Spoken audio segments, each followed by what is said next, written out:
ॐ भूर्भुवः स्वः तत्सवितुर्वरेण्यं भर्गो देवस्य धीमहि धियो यो नः प्रचोदयात्। ॐ शान्तिः शान्तिः शान्तिः। ओम। उस विश्व के नियामक परमपिता को नमन है। आप सभी लोगों को मेरा अभिवादन है। मुझे आज यज्ञाग्नि सुष्मिता जी के घर में देखकर बड़ी प्रसन्नता हुई। बढ़िया सात्विक शुद्ध विचार के आप सब हैं। आइए आज भी चतुर्थ अध्याय में यज्ञ का एक प्रकरण चलेगा। 19 नंबर चतुर्थ अध्याय 19 नंबर श्लोक से आज की यात्रा हम शुरू करेंगे। पूर्व प्रकरण में हमने इसमें कर्म संन्यास योग, ज्ञान कर्म संन्यास योग प्रकरण चतुर्थ अध्याय का विषय है। तो उसी विषय में कई छुटपुट जो प्रकरण है उनका अध्ययन किए, जिसमें एक महत्वपूर्ण अध्ययन था पिछले प्रकरण में। कर्म क्या है, विकर्म क्या है, अकर्म क्या है, इन तीनों का हमने अध्ययन किया था। केवल स्मरण कराता हूं ताकि आपके अग्रिम विषय में रुचि बढ़े। कर्म का मतलब कर्तव्य कर्म हमें अध्ययन करना ही है। एक निर्धारित अगर समय हमारे पास निर्धारित है तो हमें उस समय का त्याग नहीं करना है। तो ये कर्म है, कर्तव्य कर्म। इसी तरह अवस्था के हिसाब से हमारा कर्तव्य कर्म होता है, जिस उम्र में जितना कर्म हम कर सकें। और फिर आश्रम व्यवस्था के हिसाब से कर्तव्य कर्म होता है। गृहस्थ में है, वानप्रस्थी में है, संन्यास में है। तो इस हिसाब से यथा योग्य कर्म जिस क्षेत्र में रह करके करना चाहिए उसमें हमें श्रम करना चाहिए। अगर एक व्यक्ति बढ़िया ब्रह्मचर्य में बढ़िया अध्ययन नहीं किया, निश्चित रूप से वो दुख के भागी होगा और फिर गृहस्थ आदि जीवन में समस्या उसको बड़ी आएगी। अर्थ उपार्जन के लिए विद्या होना आवश्यक है।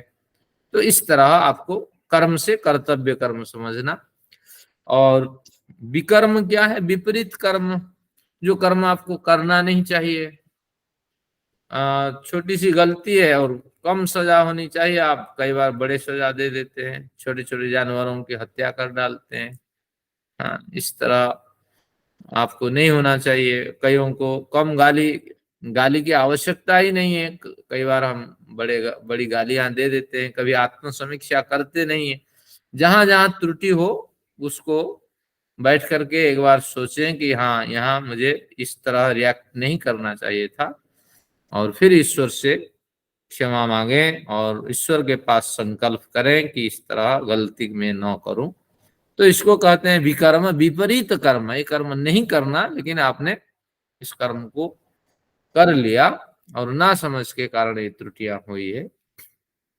तो कर्म और विकर्म। अकर्म, जो कर्म निंदित कर्म है उसको अकर्म कहा गया। पशुओं की हत्या, दूसरों को तकलीफ देना, तो इत्यादि जो कर्म है उसको अकर्म हम कहते हैं। अकर्म का भी एक दूसरा अर्थ होता है। उस दूसरे अर्थ से अभिप्राय अकर्म से है कि जो कर्म, जैसे किसी ने हमें हमारे साथ गलत किया और हम उस गलत करने वाले व्यक्ति के प्रति क्या कर सकते हैं, दंड दे सकते हैं, हमारा अधिकार है, क्योंकि हम उससे बड़े हैं या वो व्यक्ति हमारे आश्रित है। लेकिन हमने उनको कई बार क्षमा कर दी। तो ऐसी स्थिति में क्या हुआ कि हमारे पास सारे साधन हैं, लेकिन हमने उन साधनों का दुरुपयोग नहीं किया, सदुपयोग किया। पैसे है लेकिन हमने जीवन जैसे सामान्य व्यक्ति जीता है, पैसे वाले व्यक्ति इस तरह नहीं जिया। सभी भोगों को हमने नियमित रूप से ग्रहण किया। तो इसको कहते हैं अकर्म। तो यानी कर्म तो है, मार्ग दिखाई पड़ता है, लेकिन हमने अकर्म का चुनाव किया, निष्काम कर्म का चुनाव किया। तो अकर्म का दो अर्थ हुआ, एक घृणित निंदित कर्म और एक निष्काम कर्म। इस तरह ये तीन है। फिर अगले प्रकरण में हमने अध्ययन किया था, यानी 18 में बहुत महत्वपूर्ण अध्ययन था, कर्मणि कर्मयः पश्येत्। कर्म में आपको कर्म में अकर्म को देखना है और अकर्म में कर्म को देखना है। देखिए अभी हवन कर रही है सुष्मिता जी, ये कर्म है उनका एक, लेकिन इस कर्म में भी अकर्म को देखना है। अकर्म यानी दैनिक वो यज्ञ करती होंगी, लेकिन अकर्म जो कभी समय बस इस तरह अध्ययन आ पहुंचता है, ये अकर्म कहलाता है।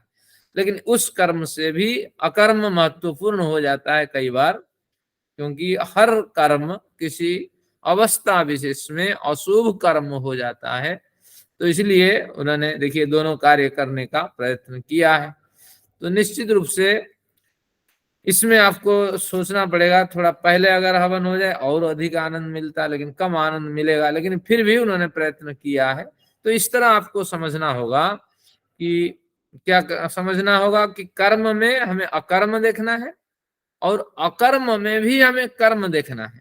अकर्म जो कर्म नहीं करना चाहिए, पशुओं की हत्या, आतताई की हत्या, किसी प्राणी की हत्या, लेकिन कई बार हमें किसी प्राणी की हत्या करनी पड़ती है, नहीं तो हम समाज में जी नहीं सकते। पेड़ पौधों को उखाड़ फेंकना होता है, घास खरपतवार को किसान कैसे सफाई कर देता है। तो इस तरह स्थितियों से जैसे गुजरेंगे उस कर्मों में भी हमारा प्रवेश होना चाहिए। तो ऐसा नहीं है कि हम शास्त्र में मना किया गया है कर्म नहीं कर सके, ऐसी बात नहीं है। कई क्षेत्रों में इस तरह कर्म करना पड़ता है। मनुस्मृति का एक उदाहरण सुनाता हूं। गुरुरप्यविलिप्त कार्य कार्य व्यवस्थित, गुरु जन जो है अगर वो कार्य अकार्य को गलत ढंग से प्रस्तुत करते हैं, इस तरह कार्य करना चाहिए, इस तरह कार्य नहीं करना चाहिए, जो हम जानते हैं सत्य और असत्य का निर्णय किए बिना, अगर जैसे धृतराष्ट्र ने गलत कार्य के लिए प्रोत्साहित किया बेटे को, बेटा जब बेटे को अधिकार दे दिया और निश्चित रूप से बेटा उग्र हो गया, तो अधिकार उससे छीन लेना चाहिए। मंत्री परिषद उसके समक्ष है।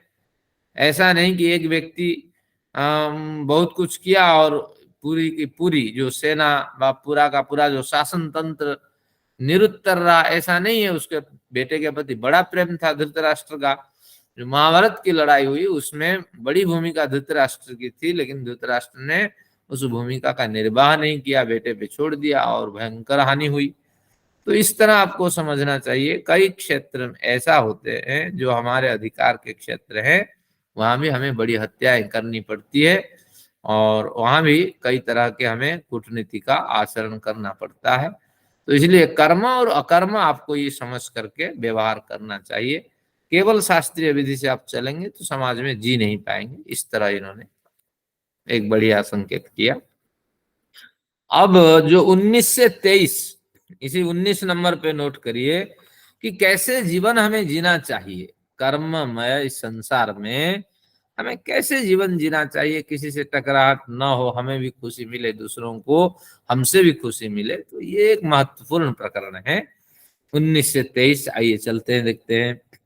यस्य सर्वे समारंभा काम संकल्प वर्जिता, यस्य सर्वे समारंभाः काम संकल्प वर्जिताः, ज्ञानाग्नि दग्ध कर्माणं तमाहुः पंडितं बुधाः, ज्ञानाग्नि दग्ध कर्माणं तमाहुः पंडितं बुधा, बुधाः तम पंडितम आहु।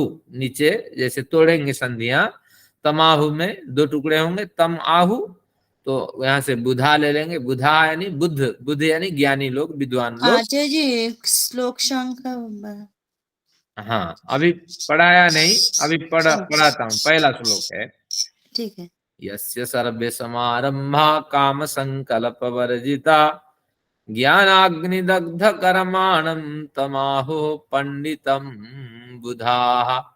तो बुधाः तम पंडितम आहु, बुधा यानी विद्वान लोग, ज्ञानी लोग, बुद्ध लोग, गुणी लोग, उस व्यक्ति को पंडित कहते हैं। पंडित शब्द का अर्थ है पंडा। पंडा यानी सत और असत बुद्धि का नाम पंडा, और पंडा सत असत विवेक जिसके पास है, पंडा अस्य संजाता इति पंडित। जिसके पास पंडा सत असत बुद्धि विद्या विद्यमान है वह पंडित व्यक्ति है। पंडित बड़े प्रसिद्ध अर्थ के लिए प्रयोग होता था प्राचीन भारत में। आज तो हाँ बिहारी लोग ज्यादा पंडित शब्द का प्रयोग करते हैं। पंडित इधर आ, है पंडित उधर जा। पंडित शब्द का वास्तविक रहस्य नहीं जानते हैं। जिसके पास जो पढ़ा लिखा हो, ज्ञानी हो, उच्च कोटि का व्यक्ति हो और सत असत बुद्धि उसके पास हो, किस समय क्या करना चाहिए, किस समय क्या नहीं करना चाहिए, इस तरह उपस्थित बुद्धिमान व्यक्ति और समाज में सबसे अधिक बुद्धिजीवी व्यक्ति का नाम पंडित। ये इस तरह एक समय पे था जब ये ग्रंथ लिखे गए थे। तो विद्वान लोग उसे पंडित कहते हैं। सत असत बुद्धि विवेक पूर्वक कार्य करने वाला व्यक्ति कहते हैं। किसको कहते हैं? यस्य सर्वे समारंभा काम संकल्प वर्जिता। सर्वे शब्द का अर्थ है सर्वाणी कर्माणि। तो सभी कर्म जो उस व्यक्ति के द्वारा किए जाते हैं, तो सर्वे यस्य सर्वे समारंभा कर्मजन्य क्रियाकलापाः यस्य सर्वे समारंभा। जिस व्यक्ति के द्वारा बड़े बड़े कार्य किए जाते हैं, लेकिन कैसे किए जाते हैं ना, काम संकल्प वर्जिता, अच्छे कार्य किए जाते हैं जिसमें कामना से प्रेरित संकल्प नहीं होता है, ऐसे कार्य जिस व्यक्ति के द्वारा किए जाते हैं। कामना यानी आसक्ति। इसको पहले उदाहरण से समझते हैं फिर समझ में आएगा। मैं किसी आश्रम का अधिकारी बन गया तो बस मैं चाहता हूं एक और भी आश्रम बने, समाज में प्रसार प्रसार हो। भावना तो अच्छी है। आश्रम का क्या नाम रखा जाए? जो मैं सजेस्ट करूंगा वही नाम रहे, नहीं तो मेरे नाम पे रहे। और उस आश्रम का अधिकारी कौन होगा? आश्रम का हेड मैं हूंगा। चेक में कौन साइन करेगा? मेन सिग्नेटरी मैं हूंगा। तो इस तरह कामना से आसक्ति से प्रेरित हो करके काम संकल्प, काम के ऊपर आसक्ति लिखिए, आसक्ति से प्रेरित संकल्प से युक्त होकर के व्यक्ति अगर कार्य करेगा तो वो गलत व्यक्ति कहलाएगा।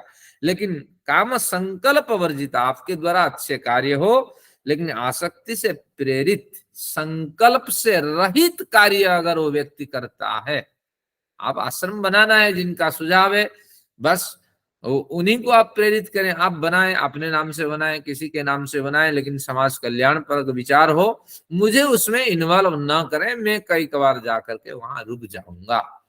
तो इस तरह अगर आपके विचार होंगे तो आप निरपेक्ष होकर के निष्काम कर्म करेंगे।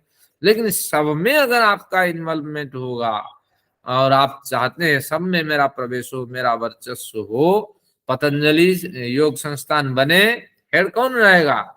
मैं ही रहूंगा, रामदेव ही रहेंगे। तो इसको कहते हैं कामना युक्त कर्म। मैं तो कभी वीडियो सुनेंगे तो कहेंगे अरे क्या आचार्य जी ने कहा। तो बात ये समझिए, तो हर व्यक्ति भले ही अर्थ से दूर रह गया हो, भले ही उसका परिवार रूपी आसक्ति छूट गया हो, लेकिन जो आसक्ति बड़ी आसक्ति है, सम्मानजन्य आसक्ति, वो कभी नहीं छूटती है। मरते दम भी राष्ट्रपति क्या चाहेगा कि अरे मैं रह कर के अगर मर जाता तो एक हफ्ते कम से कम सुख दिवस पालित होता, लेकिन इस समय मैं मर रहा हूं लेकिन मैं गद्दी पे नहीं हूं, शासन तंत्र से अलग हूं। तो हर व्यक्ति की यही इच्छा होती है। तो ये बढ़िया बात कही गई। हमारे लिए ये संदेश है, जो भी कार्य हम करें इसमें कामना से प्रेरित संकल्प रहित कार्य होना चाहिए। कामना यानी आसक्ति, मेरी इसमें कोई आसक्ति नहीं होनी चाहिए, बस समाज कल्याण परक हो, ये निर्देश दीजिए और निगरानी रखिए। जो भी आपके आश्रित में आपके विचार से हो रहा है वो निश्चित रूप से समाज को लाभ देने वाला हो, ऐसे आपको करना चाहिए कार्य। बहुत सुंदर बात कहिए, काम संकल्प वर्जिता सर्वे समारंभा कर्तव्या। तो कामना से आसक्ति से प्रेरित, संकल्प से रहित, आसक्ति जन्य संकल्प से रहित सभी कार्य आपको करने चाहिए। ठीक है। ज्ञानाग्नि दग्ध कर्माणम तमाहु पंडितम बुधा। और जो व्यक्ति ज्ञान अग्नि से दग्ध कर्म वाला हो गया है, ज्ञान यानी समझ, अच्छी समझ हो जाती है, तो अच्छी समझ रूपी अग्नि से कर्म जिसके भस्म हो चुके होते हैं, ऐसे व्यक्ति को पंडित व्यक्ति कहा जाता है। यानी जब अच्छी समझ हो जाती है तो उसके कर्म कैसे नष्ट होते हैं, क्योंकि वो अच्छा कर्म करने लगता है, पुराने कर्म में ताला लग जाता है और नया कर्म जो बनता है वो शुद्ध निष्काम विशुद्ध निष्काम कर्म बनता है, उससे उसकी प्रगति होती है। तो इसलिए कहा गया ज्ञान रूपी अग्नि से, ज्ञान रूपी जो दिव्य समझ है, उस समझ रूपी अग्नि से कर्म नष्ट हो गए हैं। यानी पिछले कर्म अब फल देने लायक नहीं रह गए हैं, क्योंकि पिछले कर्म अब बंद हो चुके हैं। तो इसलिए अच्छे संस्कारों से वो व्यक्ति युक्त हो गया है, तो ऐसे व्यक्ति को पंडित व्यक्ति कहा जाता है। तो बस अभी 23 तक चलेगा। तो इसमें पहले हमें ये संकेत मिला अच्छे से अच्छे कार्य आप करें, लेकिन समाज के हितकारी हो, अपने कल्याणकारी हो, लेकिन ध्यान ये रखें ज्यादा से ज्यादा आपका इन्वॉल्वमेंट उससे हटे। आप एक सामान्य व्यक्ति की तरह जीवन जिए, ये सबसे बढ़िया है। मुझे सेक्रेटरी रख लो, मुझे प्रेसिडेंट रख लो, हाँ बड़े हम सामाजिक संगठन बनाते हैं, लेकिन इस तरह स्थितियां न रखें, लेकिन एक सक्रिय सदस्य के रूप में आप काम कर सकते हैं, ये भावना रहेगी तो बढ़िया। लेकिन अगर आप पद उसमें ले लिए तो निश्चित रूप से आपको दुख मिलेगा, लाभ कुछ नहीं होगा, क्योंकि आपकी साधना के क्षेत्र में विघ्न होगा। जब आपके नाम जाएंगे, पद प्रतिष्ठा आपकी बनी रहेगी, हर वक्त आपको हाजिर होना होगा, और आपकी साधना में यहाँ विघ्न होगा, और वहां साधना में न्यूनता रहेगी और लोगों से टकराहट होगा। इस बार मुझे प्रेसिडेंट बनाया गया था, अगले बार मुझे सेक्रेटरी तक भी नहीं पद दे दिया, वाइस प्रेसिडेंट दूर की बात, मैं तो यहाँ काम नहीं करूंगा, अरे लोग बदनाम करते हैं। तो ये कुछ स्थितियां देख करके व्यास जी ने कहा कि बड़े से बड़े कार्यों में आपका योगदान हो, एक सदस्य के रूप में हो, लेकिन कोई बड़े पद प्रतिष्ठा और अपने नाम को लेकर के किसी अनुष्ठान के आप भागीदारी न बने। बहुत बढ़िया। तो किटी पार्टी होती है, आपके घर में ना हो, दूसरे के घर में आप जा सकते हैं। आप महिलाएं जुड़ी हुई है, तो हमारे तो यहाँ एक महिला है और हर दिन उनकी किटी पार्टी। चलिए ध्यान रखिए। तो इससे क्या होगा कि आप साधना के क्षेत्र में आगे बढ़ पाएंगे, और आप अपने समय निकाल के जो अनुकूल समय है जितना देना है उतना दे पाएंगे। ये था, आगे बढ़ते हैं। चलिए, आसक्ति रूपी संकल्प से रहित कार्य और अच्छे कार्य होने चाहिए। 20 नंबर, त्यक्त्वा कर्म फलासंगम नित्य तृप्तो निराश्रयः। त्यक्त्वा कर्म फलासंगम नित्य तृप्तो निराश्रयः। कर्मण्यभिप्रवृत्तोऽपि नैव किंचित् करोति सः। त्यक्त्वा कर्म फलासंगम नित्य तृप्तो निराश्रयः। कर्मण्यभिप्रवृत्तोऽपि नैव किंचित् करोति सः। कहते हैं त्यक्त्वा कर्म फलासंगम। आसंग शब्द का अर्थ आसक्ति, यहाँ एरोल बना के लिख दीजिए। तो कर्म फलासंगम, कर्म फल की आसक्ति का आप पहले त्याग करो, अच्छे कर्म करो, फल तो अच्छा मिलना चाहिए, ये एक तरह की एक छोटी सी भावना हृदय में रखो। लेकिन जरूरी नहीं कि आपके लाखों प्रयत्न सफल होंगे। और क्योंकि 3 कैटेगरी आपको पुराने बात में स्मरण कराता हूं, फल जब मिलता है तो 3 कैटेगरी से छन करके फल आता है। एक तो आपका प्रारब्ध कर्म उसमें साथ देता है, और एक जो तात्कालिक परिस्थिति है आपके सामने, देश की परिस्थिति, परिवार की, ये उसमें कारण होता है। और तीसरा क्रियमाण कर्म, आप कितना भी बढ़िया करें, कितना बढ़िया लिखें, लेकिन क्रियमाण कर्म आपका अच्छा नहीं, एग्जाम में आप बहुत बढ़िया लिखे, to the point, perfect 100 to 100% आपने रिजल्ट दिया, लेकिन आपका क्रियमाण कर्म अच्छा नहीं था, हैंडराइटिंग आपकी अच्छी नहीं थी, पढ़ेगा कौन। हमारे पास कॉपी आती है कि 1000 कॉपी आज के दिन में आपको जांचना है, कहाँ हमारे पास समय है 1000 कॉपी जांचना है। बस जिसके हैंडराइटिंग बढ़िया है थोड़ा पढ़ लेते हैं आगे पीछे, तो फिर देखते हैं 10 नंबर है कम से कम, ये तो बढ़िया हैंडराइटिंग लिखा है, 6 नंबर तो देना चाहिए। नहीं तो अगले को 4, अगले को 5, किसी को फेल। तो ये आपको समझना है, क्रियमाण कर्म में कमी हो जाती है। तो यही है। लेकिन आपको क्या करना, ऐसी स्थिति से बचने के लिए हमारे भाष्य व्यास जी कहते हैं, कर्म फलासंग, कर्म फल की आसक्ति का पहले त्याग कर लो। जो मिलेगा मिलेगा, कर्म तो हम अच्छे कर रहे हैं, क्रियमाण हमारे अच्छे हैं, प्रारब्ध भी अवश्य साथ देगा और तात्कालिक परिस्थिति भी साथ देने वाली है। इस भावना से आप कर्म करते जाओ। नित्य तृप्त, हमेशा तृप्त रहो। तृप्त क्यों रहो? क्योंकि उत्तम मार्ग पे मैं चल रहा हूं, कार्य तो उत्तम उत्तम कर रहा हूं। देखिए आज सुष्मिता जी ने हवन किया, आज दिन भर वो सुगंधित रहेगी। अरे कर्म तो हमने शास्त्रीय विधि से कार्य किया, निश्चित रूप से शास्त्र का हमने जो नियम है उसका पालन किया, क्या बढ़िया है, बड़ा आनंद मिलेगा। तो नित्य तृप्त, इस तरह सिद्धांतों पे चल करके आनंद का अनुभव करो। और जो लोग आज हमारे सत्र में जुड़े हैं उनको बड़ा आनंद मिलेगा। अरे समय का हमने सदुपयोग किया, ऋषि प्रणीत मार्ग पे हमने चला, समय पर एंट्री, समय पर एग्जिट, तो क्या बढ़िया। और नित्य तृप्त, इस तरह हमेशा तृप्ति अनुभव करते रहो सिद्धांत पे चल करके। निराश्रय, निराश्रय का बढ़िया अर्थ है। क्या निराश्रय का अर्थ है?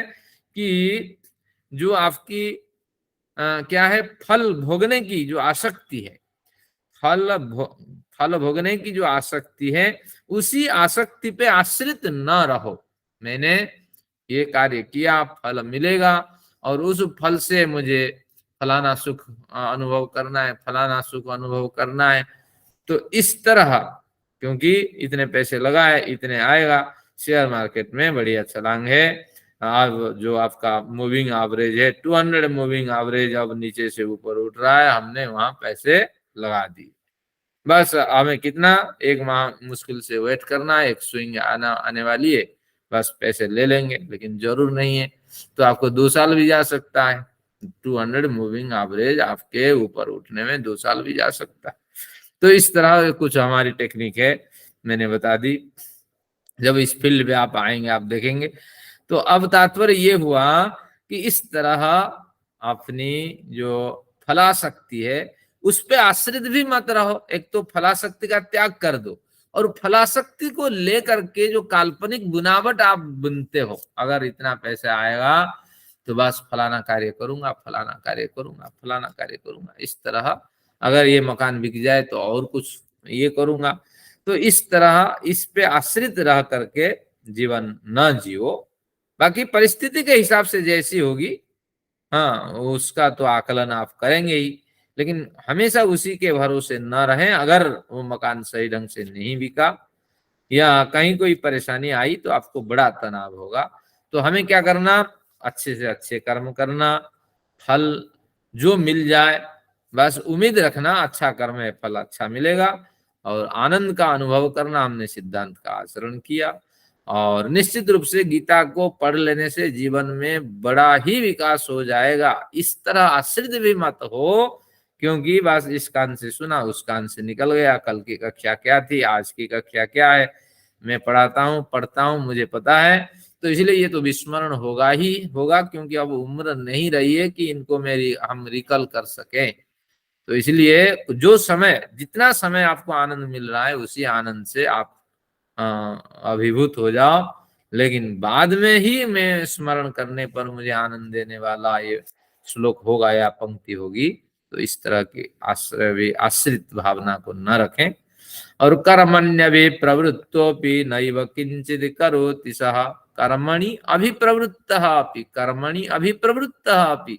तो ऐसा व्यक्ति, जो व्यक्ति फलाशक्ति को त्याग कर चुका है, जो व्यक्ति सिद्धांत पे चल करके तृप्ति संतोष को अनुभव कर रहा है, जो व्यक्ति कर्म फल से प्राप्त सुख दुख को आश्रय भी नहीं मान रहा है, क्योंकि अच्छा कर्म किया, एक छोटी सी भावना हृदय में होनी चाहिए, फल अच्छा मिलेगा, जो भी मिलेगा उसी से खुशी होना।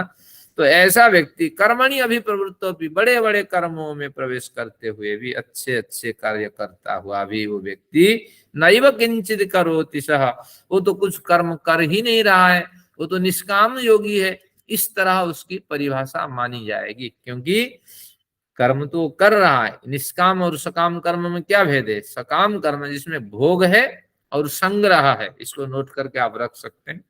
जिसमें भोगों को बटोरना है, भोगों को भोगना है, यानी संग्रह का मतलब बटोरना, बहुत से भोगों को बटोर के रखना, मैं भोगूंगा, अगले कई वर्षों तक मेरे बच्चे भोगेंगे। तो इस तरह संग्रह जिसमें है, और जो भोग लिया कम से, जो कमा लिया, जो बटोर लिया, संग्रह कर लिया, कम से कम उसको तो भोगूं, देखूं। जब है हमारे पास पैसा तो फिर क्यों इसका आनंद न लिया जाए। आज मर्सिडीज ले ली जाए, कल कोई नई गाड़ी आई वो ले ली जाए।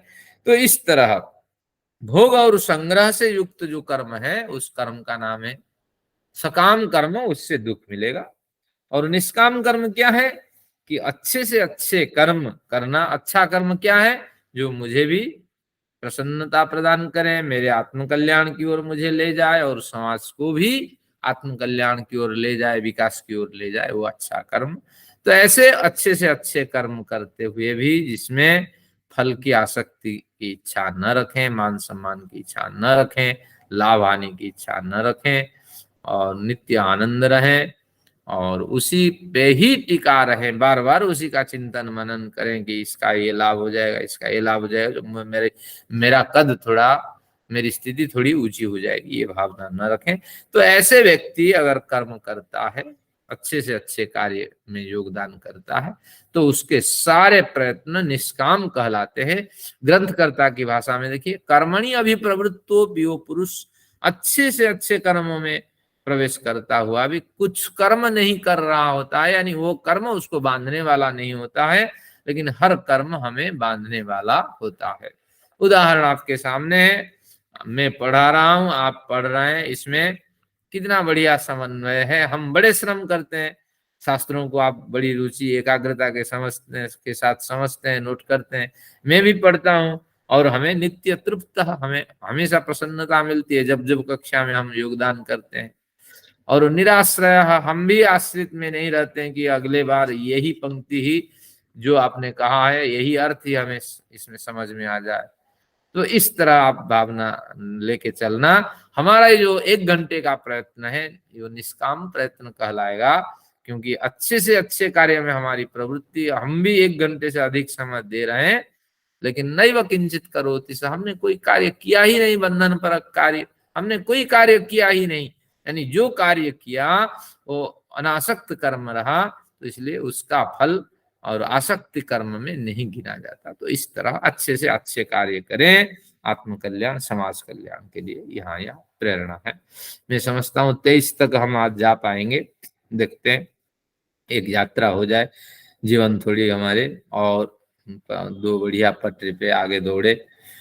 चलिए, अब हमने क्या पढ़ा कि अच्छे से अच्छे कार्य करना, आसक्ति पूर्वक संकल्प नहीं रखना। अब यहाँ का प्रसन्नता भी प्राप्त करना और कर्म फल की आसक्ति त्याग करना। और क्या कहते हैं 21 में, निराश्रियत चित्तात्मा त्यगत सर्व परिग्रह शारीरम केवलम कर्म कुर्वन्नाप्नोति किल विषम। और एक बढ़िया बात इसमें कहिए, निराश है, महाराज फलाने महाराज के पास जाएंगे, सिर झुकाएंगे, हमारे कल्याण के लिए प्रार्थना करेंगे, बच्चों के कल्याण के लिए प्रार्थना करेंगे, परिवार के कल्याण के लिए प्रार्थना करेंगे, महाकालेश्वर मंदिर जाएंगे, बद्रीनाथ जाएंगे। तो ये भावना भी आपको त्याग कर देना चाहिए। ईश्वर सब जगह विद्यमान है, केवल एकाग्रता और निष्ठा के साथ आप एक जगह बैठ करके उस ईश्वर से आशीर्वाद की याचना करें। तो निराशिर, आशी ही यहाँ अगर छोटी मात्रा होती तो हम आशा के अर्थ में लेते हैं, अर्थ ले सकते थे, लेकिन यहाँ बड़ी मात्रा हो जाने से आशीर्वाद परक, निराशीर, आशीर्वाद लेने की जो भावना है इसका भी आप त्याग कर दें। कहां से, दूर दूर जा करके प्रसिद्ध व्यक्तियों के नाम सुन करके उनसे आशीर्वाद लेने की आशा भी त्याग कर दें, क्योंकि वहां साधना नहीं होगी, जाना आना तकलीफ है, और उनके बताए गए मार्ग से आप चलेंगे तो आपको और भी कठिनाई होगी और भी हानि होगी। निर्मल बाबा के पास मैंने देखा टीबी, एक व्यक्ति कहता है मेरे पेट बरसों से पेट में कुछ गड़बड़ है और डॉक्टर इलाज करके थक चुके हैं, कई तरह की बीमारियां हैं, क्या करूं, ये बीमारी कब ठीक होगी, दवाई भी चल रही है, मैंने सोचा बाबा जी के यहाँ हो आऊं। तो निर्मल बाबा कहते हैं ठीक है, कोई बात नहीं, जैसे आप मुड़ोगे उस नुक्कड़ पे एक मिलेगा हलवाई का दुकान, वहां से आधा किलो जलेबी लेके खा लेना बेटा, आपका पेट ठीक हो जाएगा। तो ये आप समझना आशीर्वाद देने वालों की स्थिति है। तो निराशीर यानी आशीर्वाद लेने की भावना आप त्याग कर देना, न किसी महापुरुष से न किसी देवता मंदिर से लेना है, तो उस परम पिता से लेना है। यत चित्तात्मा, चित्त और आत्मा यानी अंतःकरण और आत्मा, इनको संयम में आप रखो। आत्मा भी बहुत कुछ चाहती है, क्योंकि संस्कार जैसे होगा तो ऐसे आपका विचार बदलेगा, संस्कार के अनुरूप ही विचार होते हैं। तो इसलिए ये जो अंतःकरण, जो मन आदि, मन बुद्धि चित्त अहंकार रूपी अंतःकरण, और जो आत्मा आपकी मलिन आत्मा गलत संस्कारों के कारण, इनको बस में रखो। यत यानी संयत रखो, इनको आयत्त में रखो। और क्या करो, त्यगत सर्व परिग्रह, इनको कैसे आयत्त में रखें, इच्छा करता है तो फलाना खा लूं, हाँ, इच्छा करता है आज अवसर है तो क्यों ना मैं फलाना सीरियल देख लूं, हाँ, तो इस तरह ये जो भावना, आज संडे है थोड़ी देर में हाँ उठूं, थोड़ी देर में हम हवन करें, जैसे हम सुष्मिता जी का देखा, ये हवन भी थोड़ा और पहले हो सकता था, हाँ, लेकिन संडे है सभी मिलेंगे, वो तो अलग है, क्योंकि कर्मणि कर्म यह पश्यति, ये एक सूत्र काम करता है। अगर सभी की सहमति है तो कर्म में जो सुबह किया जा सकता था उसको देर में भी किया जा सकता है। तो ये सिद्धांत आपके हाथ में है, आप समन्वय बैठा के सिद्धांतों को अप्लाई कर सकते हैं। तो चलिए, अब हमने यथ चित्तात्मा, चित्त और आत्मा, अंतःकरण और आत्मा की मांगों को शास्त्रीय सिद्धांत के आधार पे संयत करना है, श्रृंखलित करना है। त्यक्त सर्व परिग्रह, परिग्रह का मतलब है संग्रह, संग्रह का भी त्याग कर देना चाहिए। हमारे पास बड़े संग्रह है, कितनी साड़ियां हैं आपके घर में, आप देख लीजिए, कितने मोबाइल आपके पास हैं, आप देते भी नहीं है भैया, मोबाइल डाउन हो चुकी है बैटरी, मोबाइल किसी काम के नहीं है, और लेकिन किसी को यूज करना आप देना नहीं चाहते, तो बेटे का है, बड़ी पसंदीदा है, आगे देख लेंगे। तो इस तरह ये तो छोटी सी बात मैंने कही है, और कितने हो जाए, आप घर है साइकिल से लेकर के आपके जीवन में ये सब त्यक्त कर दीजिए, त्यक्त यानी त्याग कर दीजिए, समर्पित कर दीजिए, योग्य व्यक्ति तक पहुंचा दीजिए जो इसका व्यवहार कर सके। अयोग्य व्यक्ति को देंगे तो कुछ लाभ नहीं, वो पटक देगा, लेके बेच देगा। तो इस तरह ये स्थिति है। तो त्यक्त सर्व परिग्रह, समस्त संग्रहों को आप त्याग कर दें। तो क्या कहा इसमें कि आशीर्वाद लेने की स्थितियां बड़े बड़े व्यक्तियों से जो बनी हुई उसको त्याग कर दें, आत्मा और अंतःकरण को संयम में रखें, और सर्व परिग्रह, समस्त संग्रह करने की प्रवृत्ति का भी त्याग कर दें। तो इसलिए न्यूनतम साधन के साथ जीवन जिए तो बहुत बढ़िया रहेगा। शारीरम केवलम कर्म कुर्बन आपनोति के लिए भी समझो, आपने सब कुछ त्याग कर दिया, शरीर तो है, उसके लिए तो जितना सुख दुख के साधन चाहिए वो चाहिए, आपको स्वेटर चाहिए, आपको वस्त्र चाहिए, और वो धुला होना चाहिए, एक जोड़ी वस्त्र से तो काम नहीं चलेगा। तो केवल अपने शरीर रक्षा के लिए जो कर्म है उसको रुचि पूर्वक आप करते रहें। तो इस तरह कर्म करते हुए आपको किलबिश यानी पाप नहीं लगने वाला है, यानी आपका वो कर्म निष्काम कर्म कहलाएगा। क्या बढ़िया बात कहिए कि आपने अच्छा कार्य किया जीवन भर, लेकिन अगर इन स्थितियों से गुजर के कार्य किया, कम संग्रह किया, आत्मा और अंतःकरण को शास्त्रीय विधि से श्रृंखलित किया, और आशीर्वाद लेने की जो प्रवृत्ति है इधर उधर जाने की, ये प्रवृत्ति का भी आपने त्याग कर दिया, केवल शरीर की हत्या नहीं करनी, क्योंकि शरीर हमने अपने मर्जी से नहीं लिए, ईश्वर का ये दिया हुआ शरीर है, इसमें हमारे कर्माशय होते हैं, प्रारब्ध कर्म, हमें इसको अगर पूरा भोग लेंगे तो निश्चित रूप से अगले जन्म हमें दुखदाई नहीं होगा। अगर इस शरीर की हम हत्या कर देते हैं तो निश्चित रूप से जो बचा हुआ कर्म है वो हमें भयंकर यातना देने वाला है। फिर अगला 61 पीरियड के लिए आप पैदा होंगे, पैदा होने का दुख है, मरेंगे तो भी तड़पाहट का दुख है, इन सभी स्थितियों से गुजरेंगे, और फिर ईश्वर कानून हाथ में लेने का अलग से सजा देगा, कुछ फाइन भी लगाएगा। तो ये ध्यान रखना, जैसा भी शरीर चलता है, और प्राकृतिक मृत्यु की प्रतीक्षा करनी है। ये हमारा सिद्धांत है। आगे देखते हैं क्या हमें कैसे जीना है। 22 नंबर, यदृच्छा लाभ संतुष्टो द्वंद्वातीत विमत्सरः। यदृच्छा लाभ संतुष्टो द्वंद्वातीत विमत्सरः। यदृच्छा का मतलब इच्छानुरूप। यदृच्छा का मतलब इच्छानुरूप। इच्छानुरूप, हाँ, यदृच्छा का मतलब एकाएक। एकाएक का मतलब है अकस्मात। तो अकस्मात कई बार कुछ धन की प्राप्ति हो जाती है, आपकी इच्छा नहीं थी, आपकी कोई चाहत नहीं थी, लेकिन कई बार अच्छी वस्तुएं आपको मिल जाती है, अच्छे वस्त्र मिल जाते हैं, अच्छा धन मिल जाता है, अच्छा लाभ हो जाता है। तो इसको कहते हैं यदृच्छा, अचानक, एकाएक। एकाएक, तो इसको यदृच्छा की, यदृच्छा का जो लाभ है, अचानक अगर आपके जीवन में कोई बड़ा बदलाव हो रहा है तो उसमें आप संतोष व्यक्त करें। और यदृच्छा, और इसको दूसरी ढंग से, किसी के जीवन में कुछ मिलता ही नहीं है, यदृच्छा का लाभ दिखाई नहीं पड़ता। अगर दिखाई नहीं पड़ता तो भी वो यदृच्छा है। किसी को अच्छा धन संपत्ति मिल जाते हैं, संपत्ति मिलती है तो वो भी यदृच्छा का लाभ है। अगर किसी को नहीं मिलता, जब है ही नहीं कर्माशय में, मिलेगा कहाँ? जो होगा मिलेगा तो वही ना। तो ऐसी स्थितियों से अगर आप गुजरते हैं, ये दोनों यदृच्छा का अर्थ है। जैसा प्रारब्धवश आपको मिल जाए वही यदृच्छा है, और उस लाभ से आप संतुष्ट रहें और कोशिश न करें कम मेहनत से और बड़ी कमाई करूं और गलत आचरण करूं, ऐसा ना करें। द्वंद्वातीत, सर्दी गर्मी मान अपमान इसको झेलते रहें। सर्दी है तो गर्मी की भी आप सोच रखें, और सम्मान मिल रहा है तो मान की भी सोच रखें। इसलिए द्वंद्वातीत होकर के जीवन जिए। एक छोटा सा उदाहरण, आज संख्या कम थी, समय हो गया, आपकी उपस्थिति नहीं हुई, लेकिन कोई बात नहीं, मैं अध्ययन करता रहा। ये द्वंद्व है, द्वंद्व। हम सुनाना अभिप्राय नहीं है, बल्कि आत्म कल्याण की ओर हमें बढ़ना है। तो इस तरह आप देखिए, हर द्वंद्वों को आपको झेलना है जीवन में, तभी तो आपको आनंद मिलेगा। तो द्वंद्व से अतीत होने की चेष्टा करें। मान अपमान, सर्दी गर्मी, हानि लाभ, इन द्वंद्वों से परे होने की चेष्टा करें। द्वंद्व तो आते जाते हैं, हम द्वंद्वों से क्यों पिस जाएं? द्वंद्वों से एक निरपेक्ष, भिन्न होकर के, तटस्थ होकर के हम विद्यमान रहें। विमत्सरः, बी यानी विगत, मत्सर, मत्सर यानी ईर्ष्या। तो इसलिए ईर्ष्या से आप रहित हो जाइए, किसी के प्रति घृणा भावना न रखें।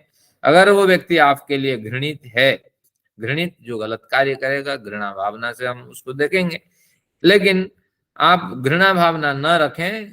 केवल वो समझिए ये नासमझ व्यक्ति है, केवल समझ की आवश्यकता है। यथायोग्य अवसर पे अगर वो आपके निकटवर्ती है तो उसको समझाने की चेष्टा करें। अगर नहीं समझता है तो फिर गीता तो आगे कह रखा है, और 12वें अध्याय में भी कहेगा, हम ऐसे जीवन जिए कि जिससे हम तकलीफ में न जिए और हमसे दूसरा तकलीफ को प्राप्त न करे। ये 12वें अध्याय में आपको मिलने वाला है, बड़ा बढ़िया सिद्धांत उसमें आएगा, भक्ति योग प्रकरण।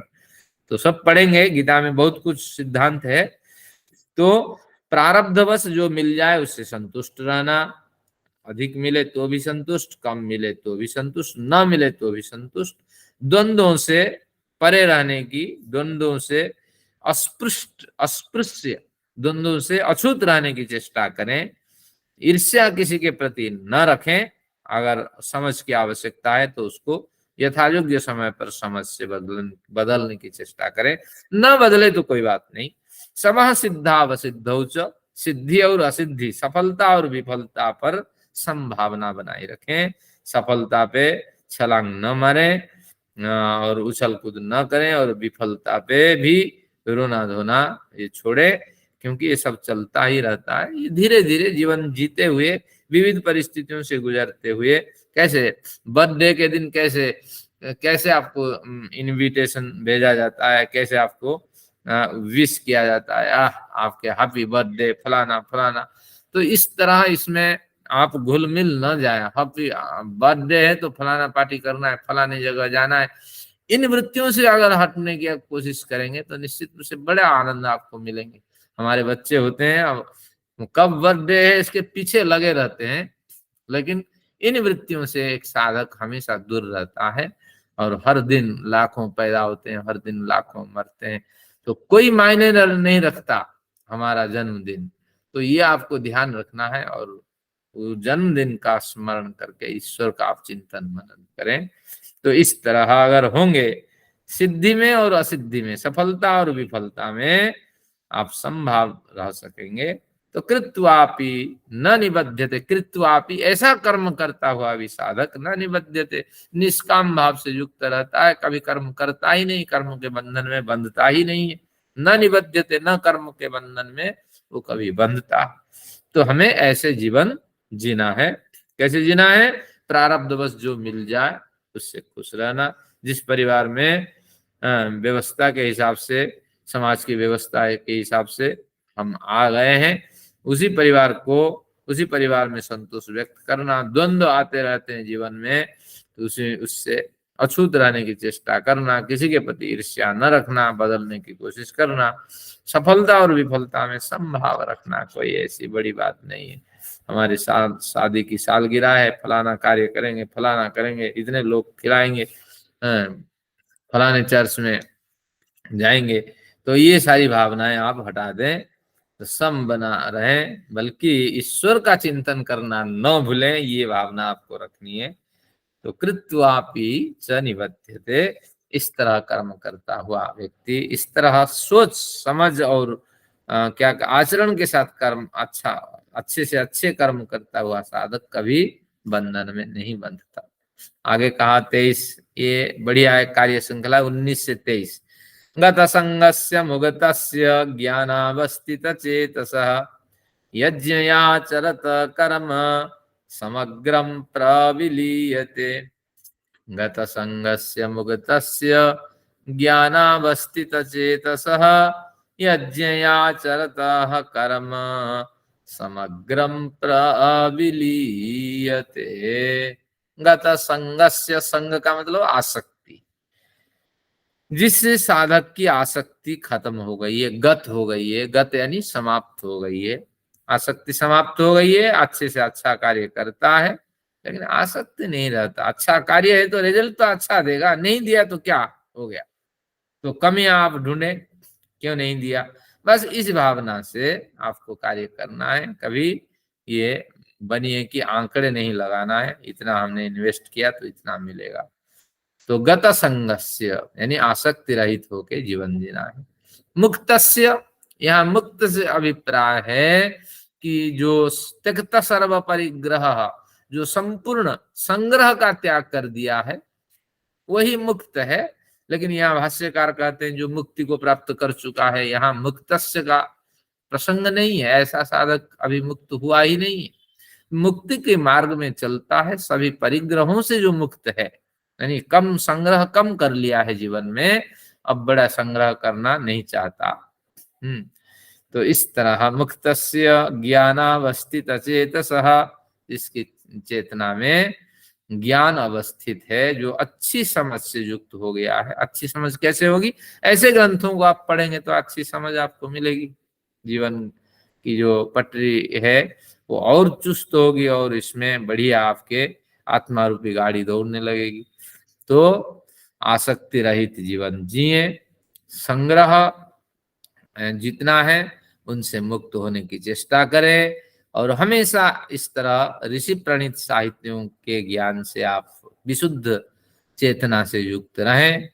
यज्ञयाचरत, यज्ञायाचरत, इसको तोड़ दीजिए, यज्ञाय आचरत कर्म, जितना कर्म आपके द्वारा होगा, यज्ञाय आचरत, यज्ञ के लिए वो सारे कर्म आचरित होने चाहिए। यज्ञ का मतलब है देव पूजा, संगतिकरण, दान, समाज कल्याण पर जितने कार्य होते हैं, आत्म कल्याण पर जितने कार्य होते हैं, उन सभी कार्यों को हम यज्ञ कहते हैं, जिसमें देवताओं का पूजन होता है, यानी योग्य व्यक्तियों को सम्मान मिलता है। देव पूजा, संगतिकरण, हम विभिन्न व्यक्तियों के साथ समन्वय स्थापित कर पाते हैं, इसको संगतिकरण होता है। जिसमें दान होता है, यानी समाज कल्याण के लिए धन दान करते हैं, श्रम दान करते हैं, सेवादान करते हैं, विचार आदान प्रदान करते हैं। तो इसलिए जितने श्रेष्ठ कर्म होते हैं, शुभ और श्रेष्ठ कर्म, इस संसार में जितने शुभ और श्रेष्ठ कर्म होते हैं उन्हीं को हम यज्ञ कहते हैं। तो अब यज्ञ के लिए समस्त कर्म आप करते रहिए, शुभ और श्रेष्ठ कर्म के लिए आप संपूर्ण जीवन व्यतीत करते रहिए। तो समग्रम प्रविलीयते, इस तरह समग्र कर्म उसका यज्ञ के लिए किए जाते हुए भी न प्रविलीयते, नहीं किए जाते हुए भी प्रविलीयते, प्रविलीयते यानी प्रकृष्ट रूप से ये कर्म जो आपके द्वारा किए जा रहे हैं वो विलीन को प्राप्त कर जाते हैं। इसका कोई, इसकी गंध नहीं रहती, इसकी कालिख नहीं रहती, ये कर्म निष्काम कर्म में बदल जाते हैं, क्योंकि आपका जो कर्म है वो यज्ञ के लिए किए जा रहे हैं, शुभ और श्रेष्ठ कर्म के लिए किए जा रहे होते हैं। तो इस तरह तात्पर्य ये हुआ, जिंदगी भर तो आप देखिए एक दिन में आप सामाजिक कार्य कितना कर पाते हैं, पूरे परिवार के लिए आप जीवन जीते हैं। तो परिवार के लिए जीवन जीना ये आपका एक स्वाभाविक कर्म है, कर्तव्य कर्म है। इसके अतिरिक्त कुछ समय आपको निकालना पड़ेगा समाज कल्याण के लिए। तो कैसे निकालेंगे? अगर आप आपके आश्रित है आप उनकी सेवा करें, नहीं है तो कुछ आप क्या करें, संगठन से जुड़ जाइए, किसी संगठन के सदस्य बन जाइए, मंत्री प्रधान न बने, साधना में विघ्न होगा। आप गीता ने कह दिया, ध्यान रखना ये बात। जैसे पद पे जाएंगे साधना नहीं होगी, केवल पद संभालना ही होगा और दुखी होगा, अगले बार पद छिन जाएगा। ये व्यक्ति कुछ नहीं करता, टिप्पणियां आपके पर होगी, लेकिन आप निरपेक्ष होकर के आनंद लीजिए। तो जैसे अभी मेला हुई, मेला चला, ये दिवाली का मेला, मैं भी गया था, वहां देखा कि बड़े रिंग फेंके जा रहे थे। हाँ, और छोटे छोटे बच्चे आते थे। अरे यहाँ तो कौन सा संपन्नता है, हमारे देश में कौन सी संपन्नता है। तो बच्चे आते हैं, कितना, मैं खड़े होके देखा रिंग, 100 रुपए में 12 रिंग उसने दिया उसको, और वो 12 रिंग लेकर के फेंक दिया और 100 रुपए खो गया। बड़ा दुखी होके वो भी चला गया, दूसरे भी चला गया, तीसरे भी चला गया। मैं देख देख के हैरान रहा। अरे ये सब बंद होना चाहिए। मेले में लोग आते हैं प्रसन्नता के लिए और दुखी होके जाते हैं, और निरपेक्ष होके मुझे बड़ा आनंद आया। सबके देखा, किसी का एक लग गया तो वो कहता है और दे दो 200 रुपए के, और वो भी एक 10 रुपए का कमाई के पीछे और भी 400 रुपए उन्होंने खो दिया। तो जिंदगी ऐसे जी जाती है, ध्यान रखना, सब में इन्वॉल्वमेंट नहीं। तो क्या बढ़िया कहा, गत संग होके जीवन जीना है और कर्म यज्ञ के लिए करना है, मुक्त संग्रहों से रहित होना है और ज्ञान अवस्थित से पूर्ण ज्ञान के साथ, हाँ, आप क्या करें, व्यवहार करें। तो इस तरह हमारा समय समाप्त हो रहा है। एक बार समरी की ओर चलते हैं। आज हमने क्या ग्रहण किया, जीवन को कैसे हम दौड़ाएंगे, जीवन की पटरी में हमारी जो हमारा जो जीवन शरीर है वो कैसे दौड़ेगा। 19 नंबर पे ध्यान दीजिए। इसमें हमने पढ़ा कोई भी बड़ा कार्य ऐसा नहीं करना जिसमें आपकी प्रतिष्ठा बनी रहे और आप गुजर जाएं, आपका नाम लोग याद करते रहें। एक इसका हॉस्पिटल है, दीनदयाल हॉस्पिटल। इस तरह आपके नाम की नामो निशान नहीं मिटा देना है, बल्कि आप, न्याय शास्त्र में अभी आएगा कि आपको नहीं रखना, न फोटो खींचने देना है, आपकी स्मृति आपके साथ खत्म हो जानी चाहिए। तो ये आपको एक साधक को ध्यान रखना है, क्योंकि हजारों जन्म आपके हैं, किस स्मृति को आप याद रखेंगे। तो निश्चित रूप से आपका कोई नाम होता ही नहीं है। नाम और नाम रूप, इनसे हम रहित होते हैं। हमारा कोई नाम नहीं है, कोई परफेक्ट रूप ही, शेप ही नहीं है हमारा। तो इसलिए इनसे रहित होंगे तो आप निश्चित रूप से अध्यात्म की ओर जाएंगे, नहीं तो यहीं चिपकते रहेंगे तो निश्चित रूप से हानि होगी। तो आपके जीते जी इस तरह कोई ऐसे संगठन न बनाएं जिसमें आपके नाम से बने, या आप किसी संगठन के प्रधानमंत्री होकर के जीवन न जिए, तब तो बढ़िया रहेगा। आगे क्या कहता है, 20 में क्या कहा कि नित्य तृप्त, यहाँ यही पंक्ति लेते हैं, बाकी तो सब रेपिटेशन है। नित्य तृप्त, हमेशा तृप्त रहिए कि सिद्धांत में मैं चल रहा हूं। बड़ी प्रसन्नता के साथ आपने 1 घंटा दिया तो हफ्ते भर आप आनंद का अनुभव करें। 21 से कौन सा बिंदु लेंगे त्यक्त सर्व परिग्रह, संग्रह की प्रवृत्तियां घटा दीजिए, जो जो संग्रह हो गया उसको लुटा दीजिए। योग्य पात्र पे, अयोग्य पात्र पे देंगे पाप पड़ेगा। मुझे ला करके कोई दे दे एक 5 लाख का कोई बढ़िया क्या दे दे, फर्नीचर दे दें या कोई बढ़िया पैंट शर्ट दे दें, तो मैं क्या करूंगा, उसको देखता रहूंगा। तो इसलिए योग्य व्यक्ति पे आप इन सबको न्यौछावर कर दें, लुटा दें, न्यूनतम साधन के साथ जीवन जिए, तभी आपका जीवन बढ़िया रहेगा। और यदृच्छा लाभ संतुष्ट 22 से ले सकते हैं। जो मिल जाए प्रारब्धवश उसी में खुशी मनाना, और नहीं मिला तो भी खुशी मनाना, कम मिला तो भी खुशी मिलाना, खुशी मानना। तो इस तरह, और आखिर में कहा कि गत संगस्य मुक्तस्य, हमेशा गत संग होकर के जीवन जिए, आसक्ति रहित होकर के कार्य करें, और सारा कार्य आपका यज्ञ परक होना चाहिए। यज्ञ यानी आत्मकल्याण और समाज कल्याण परक। तो इस तरह अगर हम जीवन जीते हैं तो निश्चित रूप से जीवन में विकास होगा, आध्यात्मिक प्रगति होगी। अन्यथा अजायब घर करके, कूड़े घर करके हम अपने घर को रखेंगे, वो भी तकलीफ देने वाला होगा घर। और उस पदार्थों को जो हमने इकट्ठा किया है, दूसरों का अधिकार छीना है, उसका पाप भी पड़ेगा। तो इस तरह आज का प्रकरण बहुत बढ़िया रहा। आप सभी लोगों का पुनः मैं धन्यवाद करता हूँ, रुचि के साथ आप जुड़ते हैं। आप सभी का आध्यात्मिक विकास हो, इन्हीं भावनाओं के साथ आज का यह सत्र यहीं समाप्त।